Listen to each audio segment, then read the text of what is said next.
Hello, hello! Bienvenue sur le podcast Les choses de la vie. Les choses simples sont belles, partageons des ondes positives et profitons pleinement de chaque instant que nous offre la vie.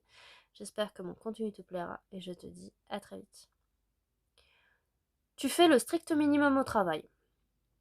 Tu pars à l'heure, tu ne réponds plus aux mails le soir, tu ne lèves plus la main pour les tâches supplémentaires et tu ne t'en sens pas coupable ou presque. C'est ce qu'on a appelé le quiet quitting. Le terme a explosé en 2022, surtout chez les jeunes générations. Et il a déclenché un débat passionné. Est-ce de la paresse? De la sagesse? Une révolution silencieuse?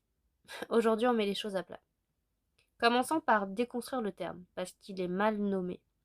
Le quiet quitting, ce n'est pas démissionner en silence, ce n'est pas saboter son travail, c'est faire exactement ce pour quoi on est payé. Ni plus ni moins. Respecter ses horaires, poser ses limites, cesser d'aller au-delà de sa fiche de poste sans compensation, sans reconnaissance, sans sens. Et en d'autres termes, refuser de s'engager émotionnellement et physiquement au-delà de ce qu'impose le contrat. Pour une génération qui a vu ses aînés s'épuiser pour des entreprises qui les ont licenciés sans hésiter, qui a traversé la pandémie et revu ses priorités, qui ne croit plus que le travail est une valeur en soi, ce comportement est une réponse logique. Le quiet quitting n'est pas apparu de nulle part, il est symptôme de quelque chose de plus profond. L'épuisement professionnel généralisé. Alors des années à entendre faites plus avec moins, soyez flexible, montrez votre investissement, souvent sans contrepartie réelle, l'épuisement a une limite. Ensuite, la désillusion vis-à-vis du contrat implicite. Pendant longtemps, le surinvestissement était censé payer, en promotion, en reconnaissance, en sécurité de l'emploi. Pour beaucoup, la promesse n'a pas été tenue. Les heures supplémentaires n'ont pas été récompensées, la loyauté n'a pas été protégée. Le changement de valeur post-pandémie. Le confinement a forcé beaucoup de gens à se poser des questions qu'ils évitaient. Qu'est-ce qui compte vraiment? Pourquoi est-ce que je donne mon temps? La réponse pour beaucoup a modifié leur rapport au travail.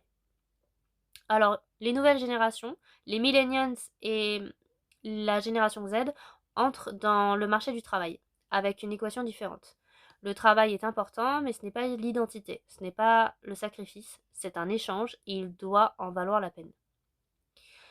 Il y a quelque chose de profondément sain dans l'idée de ne pas se sacrifier pour son employeur. Travailler dans les limites de son contrat, c'est respecter un accord.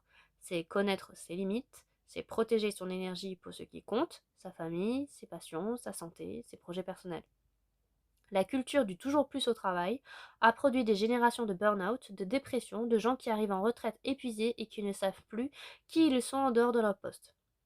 Alors poser des limites au travail, c'est pas du désengagement paresseux, c'est une hygiène de vie, c'est refuser de définir sa valeur par sa productivité, c'est choisir d'être un être humain complet plutôt qu'un rouage toujours disponible. Ceci dit, soyons honnêtes jusqu'au bout. Le quiet quitting peut aussi être le symptôme d'un problème plus large qu'on ne règle pas. Si tu fais le minimum parce que tu es épuisé, non reconnu, mal payé ou dans un environnement toxique, le quiet quitting est une réponse défensive. Et cette réponse peut protéger à court terme, mais elle ne résout pas le problème de fond.